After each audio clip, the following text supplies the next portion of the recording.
GCS check करण्याची कार्यपद्धती व त्यासाठी लागणारे साहित्य. मशीन, GCS मशीन, मोल्डिंगवरील सँड, प्लेट, ब्रश, स्पेसिमन व paper. Weighing scale.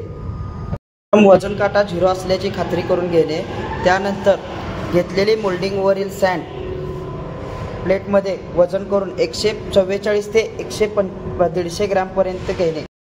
Control plan व वर्क इन्स्ट्रक्शनमध्ये दिलेल्याप्रमाणे 144 ते 150 ग्रॅम सँड घेणे. वजन केलेली सँड पेपरवरती ठेवून 50 mm स्पेसिमम ट्यूबमध्ये घ्यायची आहे.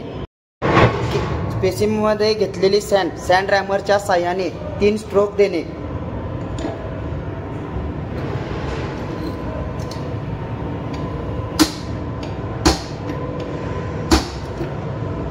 तीन स्ट्रोक झाल्यानंतर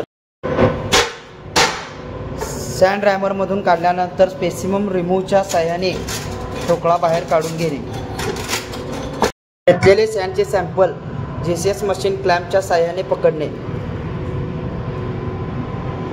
पकडल्यानंतर रीडिंग 0 असल्याची खात्री करणे व त्यानंतर व्हीलच्या साहाय्याने जोपर्यंत घेतलेले सॅम्पल ब्रेक होत नाही तोपर्यंत फिरवणे.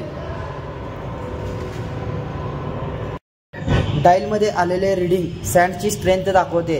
दिलेल्या वर्क इन्स्ट्रक्शन प्रमाणे 1100 ते 1600 दाखवते का ते चेक करणे. आलेले रीडिंग रेकॉर्ड किंवा रजिस्टरमध्ये नोंद करणे.